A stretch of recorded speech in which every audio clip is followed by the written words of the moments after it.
Оройн төргийн үзэгчтэй Монгол Улс хөгжүүлийн ток шоу шинэ дугаар үзэгч та бүхэнд хүрэхэд бэлэн болсон байна. За ингээд бидний урилгаар студид Монгол Улс ухааны Монокол Академийн тэргүүн Бат Отхон ирсэн байна. Танд энэ өдрийн мэнд хүргэе. За энэ өдрийн мэнд хүргэе. Тэгээ хоёулын өнөөдрийн ярилцлага бол бас их онцлогтой. Маргааш одоо Монгол цэргийн өдөр одоо тохиох гэж байна. За ирчүүдийн баярч гэж одоо манайхаас үлийн үед бол бас их өргөнөөр тэмдэглэдэг болсон. Тэгэхээр танай академийн хувьд бол одоо олон улсын эмэгтэйчүүд эрхийг хамгаалах өдрөөр за тэгээд дараа нь Монгол цэргийн өдрөөр ирчүүдийн баяраар бас одоо маш олон төрлийн арга хэмжээ зохион байгуулдаг шүү дээ. Тэгэхээр энэ удаад ер нь одоо танай академи бас мэдээж зүгээр суугаагүй байх гэж бодож байна. Ямар хөө арга хэмжээ зохион байгуулав? Тий, ер нь манай академийн гол зорилго бол нийгмийг соён гээгэрүүлэх, соён гээгэрэлд хөтлөх. Тий, тэгээд сая Мартин 8-наар бид нар Монгол бүүвэ нэрийн дор эмэгтэйчүүдээ, охид бүсгүйчүүдээ соён гээгэрүүлэх ажил хийгээд дууссан. Энэ 10-наас хойш 23-ны хүртэл одоо ирчүүдээ, залуучууд, хөвгүүдээ соён гээгэрүүлэх ажил маань явж байна. Энэ жилийн соён гээгэрүүлэх ажил маань ажиллагаа байгаа. Энэ маань бол Монгол хаан ухаан гэдэг нэрийн дор хийгдэж байна. Нодлон жил бид нар Сэргийн баяраар дээдлэх эр хүн гэдэг сэдвийн дор бүх одоо баримтат кино хийж гаргасан, эрдэмжилгээний хурал хийсэн, телевизийн одоо ярилцлагын нэвтрүүлгүүд мөн одоо үндөлбөргүй лекцийг нийгэмд хүргэсэн байгаа. Энэ жил ч гэсэн одоо сэдв нь өөр болохоос ерөөхдөө бүх энэ ажиллагаанууд хийгдэж байна л да. Тэгэхээр ер нь одоо Монгол яг эр хүн одоо хаан ухаан гэдэг ярилцлаар бас их олон талаас ойлголт байх бах л да. Тэгэхээр яг хаан ухаан, яг Монгол эр хүний одоо ухаанч гэдэг юм. Ер нь хүмүүс янз янзаар тайлбарладаг шүү дээ. Сүүлийн үед бол за Монгол ирчүүдтэй одоо гэсэн байдлаар ч хандах тал ажилладаг болсон байна шүү дээ. Ер нь зүгээр дэлхийн хэмжээнд эр хүний түүхийг Монгол хаадын түүхийг аваад үзэхэд бол ялч байхгүй оргилд нь бол Монгол эр хүн, Монгол хаад л явдаг л да. Аргачгүй нэг талаасаа энэ их жилийн дөрвөн үлрэл ээлжилсэн эрсдэс уур амьсгалтай, ийм хатуу ширүүн газар зүйн онцлогтой, дээр нь энэ дээр нүүдэлчин одоо амьдралд эн чинь бол яалч хүний ганц эр хүн битгий хэл эм хүн хүүхэд багчууд настан буурлуудын хүртэл амьдралын төлөө тэсэж үлдэх тэр байгалийн шалгарлыг давах, амьдралын шалгарлыг давах, хүнд хэцүүгийн шалгарлыг давах энэ олон шалгуур зэрэгцэж ирдэг ийм л орчин нөхцөл юм байна л да. Тэгээ энэ олон шалгуурыг даваад ирсэн тэр тусмаа энэ Монгол амьдралыг, энэ Монгол улс үндэстнийг нуруундаа өрөөд ирсэн ирчүүд бол яалчгүй өөрсдийнхөө байгуулсан түүхээрээ гавьяагаар бол дэлхийн ирчүүдийн түүхэнд эхэнд нь бичигддэг. Монгол хаадын түүхний эхэнд бичигддэг. Тэгэхээр унаж доройтож одоо босож бадарч явдаг нь бол амьдралын хууль. Хааж байдаг хууль юм те.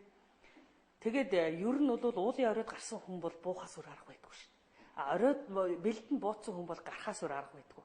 Тэгэхээр Монгол ирчүүдийн одоо түүх нь бол 13 дугаар зуунд уулынхаа оройд гарсан. Тэрнээс хойш урууцаар гад одоо хадагтай ирлээ.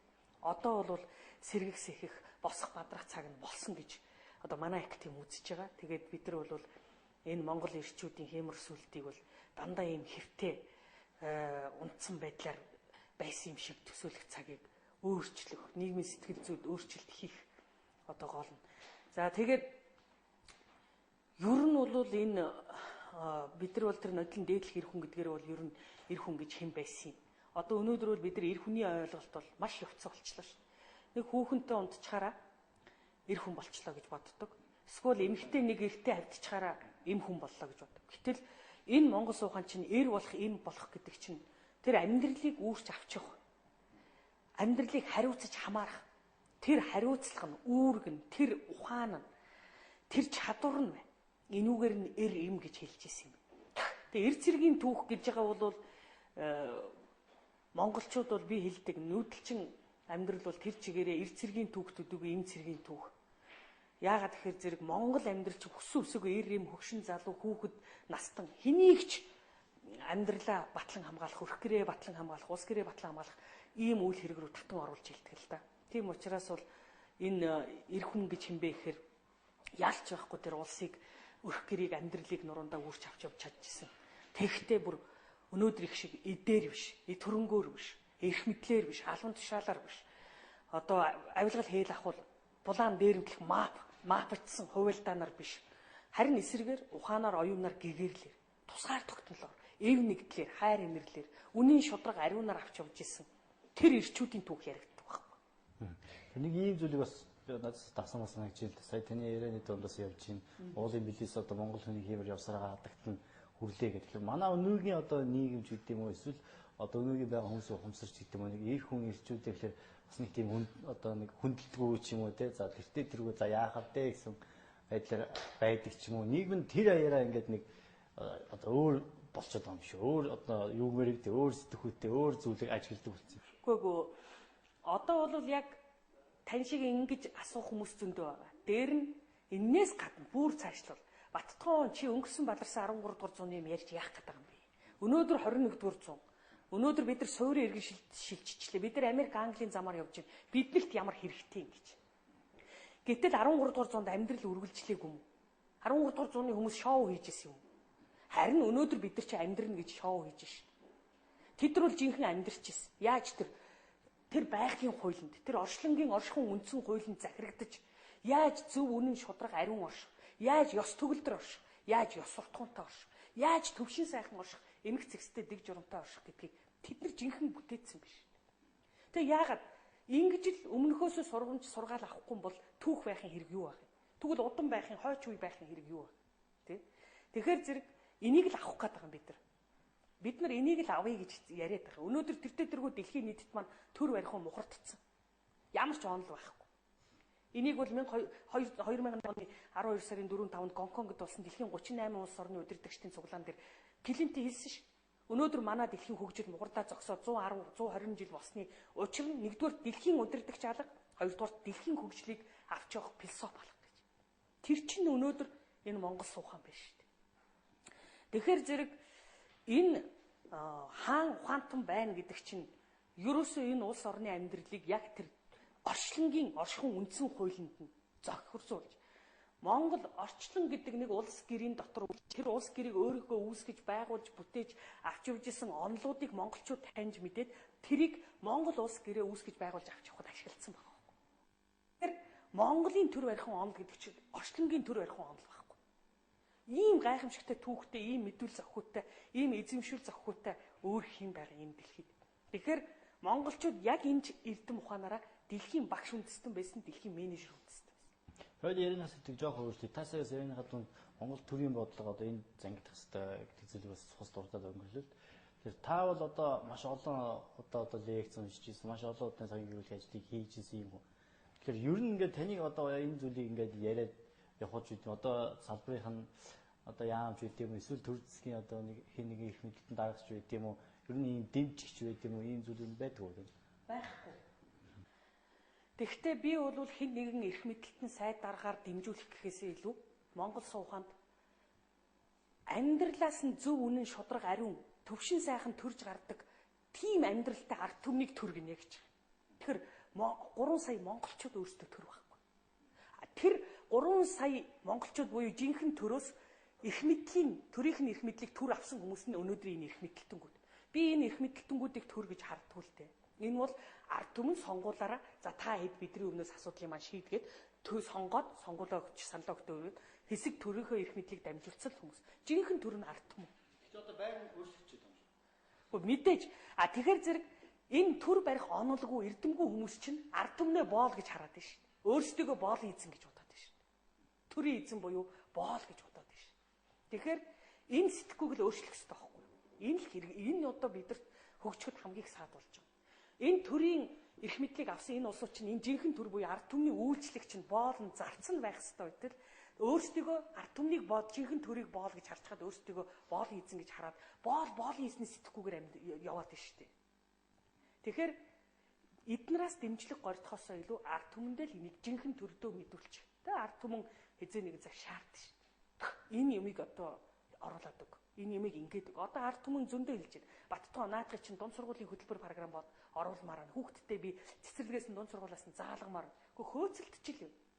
Гэхдээ эцээст энэ эрх мэдлэлтнүүд л шийдэж штэ тий. Тэгээ би ард түмэнд хэлдэг. Та нар ч шийднэ. Энэ эрх мэдлэлтнүүд рүү утаст. Тэр Монгол суугааныг би хүүхдтэй заалгамаар байна тий. Энэ Монголын энэ төрт ёсыг төрт улсыг энэ онлоор удирдмаар байна гэдэг юм а та нар тэр эрх мэдлэлтнүүдэд дуулга. Гэх мэтлэн тий. Тэгэхээр ерөнхийдөө бол одоо өнөөдөр Монгол хүн болгоны чэйжэнд тархинд энэ 90 оноос хойш замсан зах зээлийн харилцааг дарчсан нийгэм бүтэхгүй нийгэм байна. Болохгүй нийгэм байна. Энэ юусоо болохгүй юм байна гэдгийг бүгд мэдэрсэн байгаа, таньсан байгаа. Хэлэхгүй хоёр янз л байгаа. Илэрхийлэхгүй хоёр. Бүгд таньсан байна. Бүгд дотроо шинэ гарц гаргалгаа хайж. Тэгээ энэ тэнгуут ч гэсэн энэ төр сууж байгаа 76 таны энэ сайд дарга бүгд мэдчихэж байгаа шүү дээ. Ганцхан яадаг юм. Өнөөдөр карманд нь орж ирэх харийн долларын эздээс тий харийн мапынхнаас карманд нь орж ирэх долларын ашигл бодоод суугаад байгаа болохоос ш. Энийг явцсан үзлээсээ салчмаар байгаа байхгүй. Тэхийн тулд эний чинь соён гэгэрлэр хийнэ. Соён гэгэрлэр. Би бол боддог хаана мэдлэг үгүй байна тэнд сүсэг бишрэл үүсдэг. Хаана соён гэгэрл үгүй байна тэнд шашин шүтлэг байдаг гэж би бол хувьдаа тэгж үздэг. Хаана мэдлэг байна тэнд хүн бол сүсэг бишрэл шашин шүтлэгээс ангид байдаг. Тийм учраас энэ нийгмийн чинь мэдлэгээр гэгэрүүлэх хэрэгтэй биш. Бясалгалаар биш, цагаан хоолоор биш, мухар сүсгээр биш. Одоо мэдлэгээр гэгэрүүлэх цаг болсон. Эний чинь соён гэгэрэл гэдэг юм. Тийм учраас бид нар энэ мэдлэгийг өгөхийн тулд бид нар энэ их арга хэмжээнүүдийг хийж байна. Одоо бид нар наазах нь өнөөдөр зах зээл дээр үнэлэхгүй юм байхгүй, удалдахгүй, арилжахгүй юм байхгүй. Тэгэд бид нар жилийн жилд энэ 23-ны өдөр 3 сарын 23-ны өдөр соёлын төвөргөнд хийдэг тэр лекцийг үн төлбөргүй хийдэг.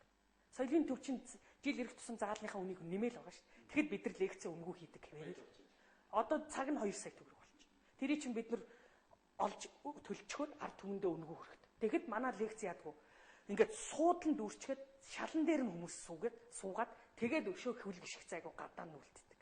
3 сарын 23-нд энэ одоо тавигдах лекцийн бас гол сэдв нь юу байх вэ? Ер нь тэнд очисон хүмүүс бас хэдэн цаг хэлхийн таас хилцэж болно тийм. Тэгээд тэнд очисон хүмүүс гол нь тэндээс ч юу олж авах бол тийм. Голдууд мэдээжийг ирчүүд их очих бол.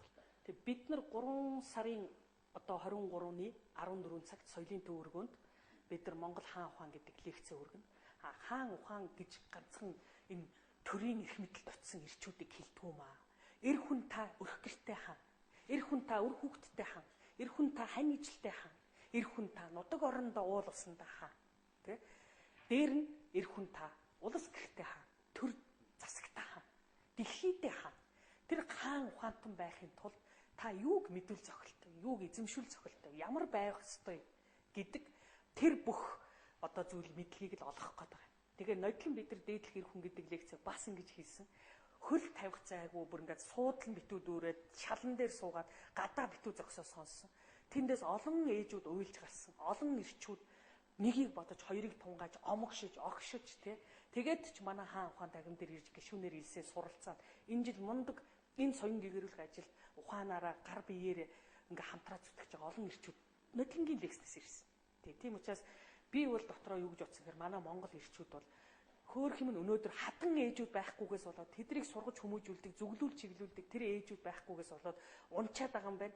Тэр ээжүүдийг бий болгоё гэд бид нар Мартин аймнаар тэр гэргийн ухаан, тэр хат ухааны соён гэгэрүүлэх ажил хийдэг байхгүй. Тэр маань ч бас тодорхой үр дүнд хүрээл явж байна. Тодорхой өрх гэрүүд дээр, тодорхой байгууллага хамт олон дээр.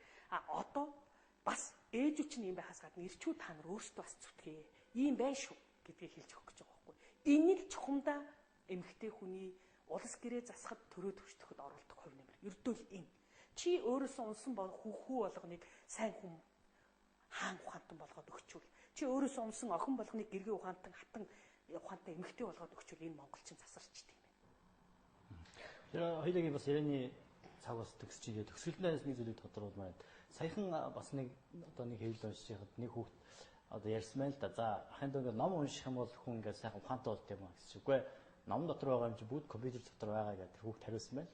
Тэгээд үгүй чи соён гэгэхийн тулд одоо өөрөө хөдөлмөрлөх хэрэгтэй гэсэн. Үгүй одоо цаг үе өөр болсон байна гэж хариулсан байна л да. Тэгэхээр таны ярианаас би бас ингэж ойлголоо. Ер нь одоо хүүхдийн эцэг эхүүдээ өөрсөндөө байгаа тэр одоо чанаруудаа бий болгох юм бол эргээ хүүхдээ одоо шингээчих юм бол тэр яг жинхэнэ соён гээгэрэл болно гэж ойлгож болгоо. Ер нь тэгээд соён гээгэр нэгж одоо бас яг юу юм. Одоогийн цаг нөхцөлд бол одоо хүүхдүүд бол шал өөр юм ялч. Би ном уншихгүй, компьютер үзчихэд болчихно бүх юм байж ингээд гэж тэр хин соён гээгэрүүлэх юм ёстой юм тий. Энэ бол чухал асуулт асуулаа. 1962-оос 1967 онд ирж Монголд ирж сургууль хүмүүжүүлэх ухааны судалгаа хийсэн Японы эрдэмтэн Аира Мика гэж эмэгтэй. Очоод өөрийнхөө судалгааны дүгнэлтийг бичсэн. Монголчууд бол хүмүүжүүлэх шаардлагагүй хүүхэдтэй хариулах шаардлагагүй малтай ард юм. Хүмүүжүүлэх шаардлагагүй хүүхэд гэдэг чинь яадаг юм? Оролтод програм бичиж хийхгүй бол өөрөөр хэлбэл мэдээлэл оруулахгүй бол оролт ямар ч үйлдэл хийхгүй. Тэрнтэй адилхан хүний мах цус ген энэ тарих зүрх сүнс бүгд мэдээлэл орно. Бүгд интернет орчин. Энэ дотор ямар мэдээлэл байна? Хүүхэд тийм үйлдэл хийдэг. Тэгэхээр өнөөдөр бид нар хүүхэд хүмүүжүүлэхэд хэцүү байна гэдэг чинь бидний мах цус генээр дамжиж очисон мэдээллүүд тийм буруу мэдээллүүд болчихж байгаа учраас хүүхдүүд дандаа буруу тийшээ яваад байна шүү дээ. Харин тэр социализмын үед хүмүүжүүлэх шаардлагагүй хүүхдтэй арга түмэн юм байна гэж хэлж байгаа. Тэр үед бол эцгийн цагаан тусал эхийн улаан туслаар дамжиж хүүхдэд хамгийн зөв мэдээлэл олчихсон. Ер нь Монгол сууханд удам гэдгийг эцгийн цагаан тусал эхийн улаан туслаар дамжиж ирсэн амьдралын энэ эрдэм ухаануудыг удам гинэ гэж. Тэгэхээр чин Баттухны мах цус генд тарих зүрхэнд сүнсэнд ямар мэдээлэл вэ? Чи тэгжил амьдрна. Муу мэдээлэл чи муу амьдрна, сайн мэдээлэл чи сайн амьдрна. Тэрийг ээж авал шийднэ. Муу байх уу сайн байх. Дээр нь Монгол сууханд хэлдэг. Өнөөдрийн генетикийн шинжилгээ ухаанч нэгээгүй нэг том нээлт хийцэн байдаг. Тэр нь юу гэхээр хүний энэ амьдралын бүх мэдээлэл тарих зүрх сүнсээр дамжаад 6 сар тутам генд нь бичигддэг гэж. Би одоо 6 сар болоход л миний энэ тарих зүрх амьдралаас олж авсан бүх сайн муу мэдээлэл энэ генд бичигдэх нь л дээ. 6 сар тутам нэмэгдэж бичигсээр байгаа хүүхдэд төрүүлэхэд хүүхдэд маань эцгийн цагаан тусал их улаан туслаар дамжиж байна. Тэгэхээр таны хэлээд байгаа яг байхгүй. Тэр хүүхдийн чинь хүмүүжүүлэх шаардлагагүй хүүхэд гарах уу? Хүмүүжүүлэх гэж яаж ч оролдоод ямар ч агуу хүн Нобелийн шагналтад оролдоод хүмүүжүүлж болохгүй хүүхд төрүүлэх хүүхдийг чи ээж аваа шийдэж байгаа байхгүй. Тэгээд хүүхдээ зөвхөн цагаан тусал улаан туслаараа мах цус генд нь сайхан мэдээлэл өгөхөөс гадна Монгол ээж аавд гараад ирэхэд нь ээж нь хүүхдтэйг ажиллаад тархинд нь зүрхэнд нь нөгөө эзэмшүүлж өгвөл цохилтоо хамгийн сайн эрдэм ухаануудыг эзэмшүүлж өгдөг. Энэ нь уламжлал. Уламжлал нь гаднаасаа удамшлал дотроос. Ингээд нөгөө хүүхд чинь хүн шиг хүн болдог. Ер нь одоо өнөөдөр бид нар хүүхэд хүмүүжүүлгүй болохоор ямар муу сургуульд өгч ямар муу багш заач уу, ямар муу сургалтын програм хөтөлбөрөөр явуулч уу гэж бусдад салдаг хэрэг. Би ямар хүүхэдтэй ямар мэдээлэл дамжуулсан бэлээ гэж хизээч өөрөөсөө хайдаггүй байхгүй тий. Гэтэл багш хүн бол таны хүүхдийг хүмүүжүүлнэ гэж байхгүй. Тарих зүрхэнд нь зөв мэдээллийг суулгах гал оролдоно.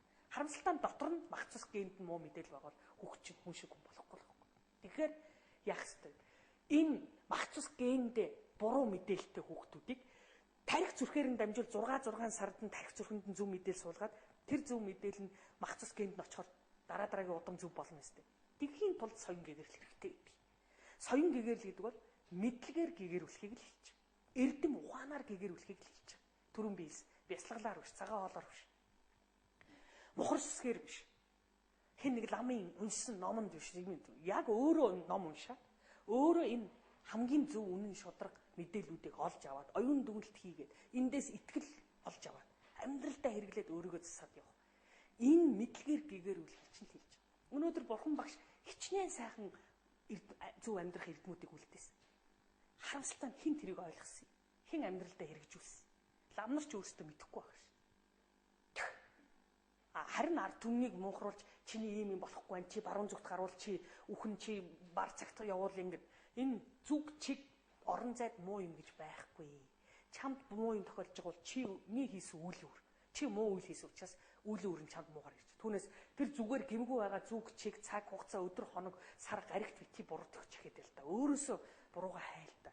Ингэж өөрөөсөө бурууга хайгаад мэдлэгээр өөрөө засаж олж өөрийгөө засаж авч явахыг л соён гэгэрэл гэж.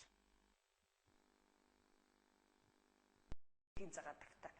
Гэхдээ манай монголчуудад бүгд өөрийгөө өмөрдөг шүү дээ. Өөрсдөө л эхийн цагаан тагтаа бусд нь худлаа буруу тий. Тэгвэл одоо энэ монголч гоё болчих ёстой шүү. Гэтэл тэхгүй л биш. Тэгэхээр энэ чинь соён гэгэрэл. Энэ соён гэгэрүүлэх ажлыг гэргийн иргэн ухаантай, өрх гэрт бол гэргийн иргэн ухаантай ээжүүд хийжсэн. Улас гэрт бол хатан цэцэн ухаантай хатад хийжсэн. Өнөөдөр энэ үр гүөх би бол боддог. Манай хатуухан танхимын эмэгтэйчүүд бол жинхэнэ улс төрч эмэгтэйчүүд. Яагаад? Улс төрч эмэгтэй гэдэг чинь их хурлын гишүүний суудал суудсан юм уу, сайд даргын суудал суудсан эмэгтэйг хэлдэг. Тэнд суугаад ч юу ч хийхгүй эмэгтэйчүүд бол улс төрч биш. Харин гэртээ суугаад хүүхдээ зөв хүмүүжүүлж байгаа бол, нөхрөө зөв чиглүүлж байгаа бол тэ та улс төрч эмэгтэй л байна. Улсаа засахад хөв нэмрээ оруулж байна. За баярлалаа. Тэгээд хоёрын бас ярилцлагын цаг дууссан байна. Тэгээд та болон танай академи одоо хамт олонд ажлын амжилт хүсье. За баярлалаа. Үзэгч та бүхэнд Монгол суу хөгжлийн ток шоу ярилцлагын цагаа хүргэлээ. Монгол суу ухааны Монокол академийн тэргүүн Баттухтай оруулсан.